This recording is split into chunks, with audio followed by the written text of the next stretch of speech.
আলাইকুম রহমতুল্লাহি ওয়া বারাকাতুহু। নুরানি তালিমুল কোরআন বোর্ড ঢাকা, নুরানি মোয়াল্লিমা প্রশিক্ষণ কেন্দ্র, এয়ারপোর্ট আশকোনার। আজকে 150তম ব্যাচের বিদায়ী মোয়াল্লিমদের দীর্ঘ 40 দিন যাবৎ চেষ্টা, মুজাহাদা, কষ্ট করে রাত দিন খেটে আপনারা পড়াশোনা করেছেন। এজন্য আমরা কর্তৃপক্ষ শুকরিয়া আদায় করি, আলহামদুলিল্লাহ।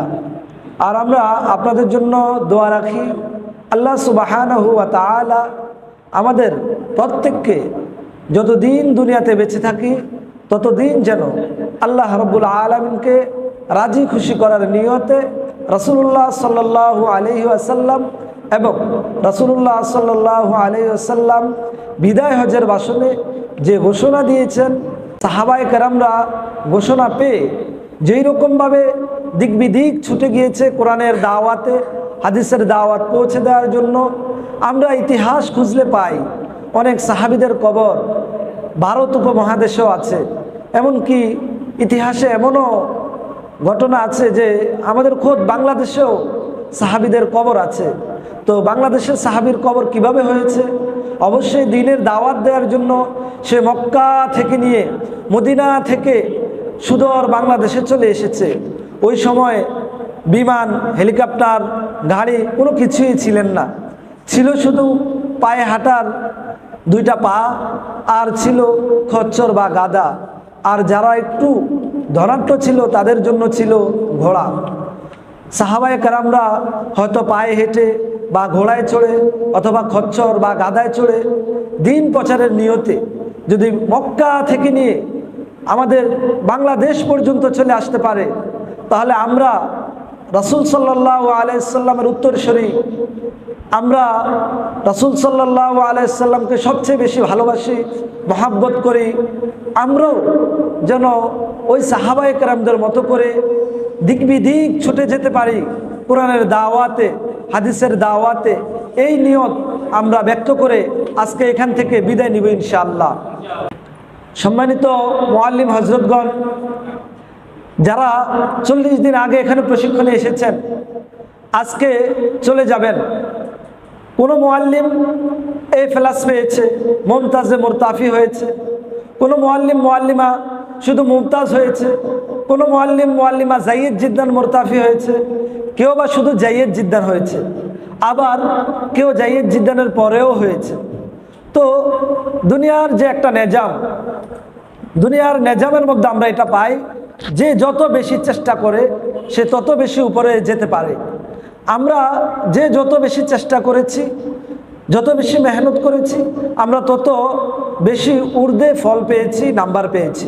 তবে আল্লাহ রাব্বুল আলামিনের কাছে এই নাম্বার, এই ফল, মুমতাজ মুরতাফি, মুমতাজ, জাইদ জিদ্দান, এটার কোনো গ্রহণযোগ্যতা নাই।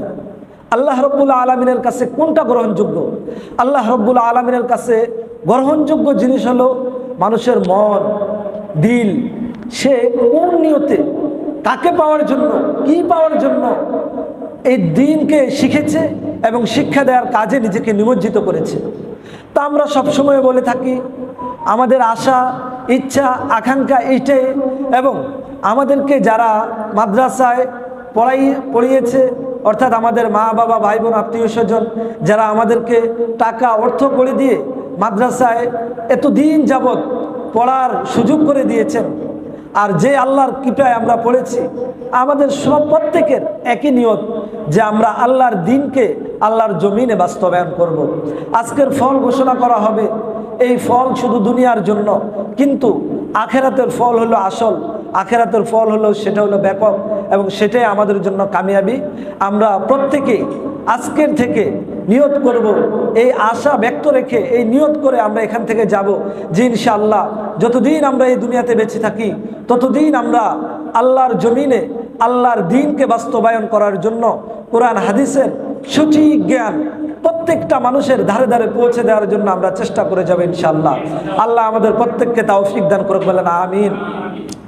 আমাদের এখানে এই যে ফল ঘোষণা করার জন্য আপনাদের প্রত্যেকের নাম লিস্ট সহকারে 14টা বিষয়ের উপর পরীক্ষা হয়েছে।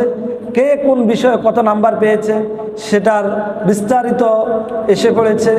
সাথে সাথে আমাদের সামনে সনদ আছে এবং সনদের মধ্যে মার্কশিট আছে, কে কত নাম্বার পেয়েছে সেখানে সেটা বিস্তারিত উল্লেখ আছে। আমরা এখানে এই নামগুলো শুধু বলে যাব, কে কত নাম্বার কোন বিষয়ে পেয়েছে সেটা আমরা এখন বলবো না, কারণ অনেক সময়ের প্রয়োজন আছে। আর প্রত্যেকের সনদ নিয়ে অবশ্যই দেখে নেবেন যে আপনি এই চেষ্টার বদলতে কতটুকু কৃতকার্য হয়েছেন। তবে এই কৃতকার্য আসল কৃতকার্য না, আসল কৃতকার্য হলো আমাদের আখেরাতে, সেটা যেন আমাদের পরিপূর্ণ হয় সেই নিয়ত, সেই আশা ব্যক্ত রেখে আজকে আমি আমার কথা শেষ করলাম এবং প্রত্যেকের নামটা আমরা একটু ঘোষণা করে যাই। যাদের উসিলা করে, যাদের আর্থিক সহযোগিতায়, যাদের এই স্থান দেওয়ার সহযোগিতায়, যাদের আরও অন্যান্য আয়োজনের সাথে যুক্ত থেকে আমাদেরকে সাহায্য সহযোগিতা করেছেন, প্রত্যেকের জন্য আমরা প্রাণ খুলে যতদিন বেঁচে থাকি দোয়া করব। এই দোয়া আপনাদের কাছে চেয়ে আজকের অনুষ্ঠান শেষ করলাম। ওয়া আখির দাওয়ানা আলহামদুলিল্লাহি রাব্বিল আলামিন।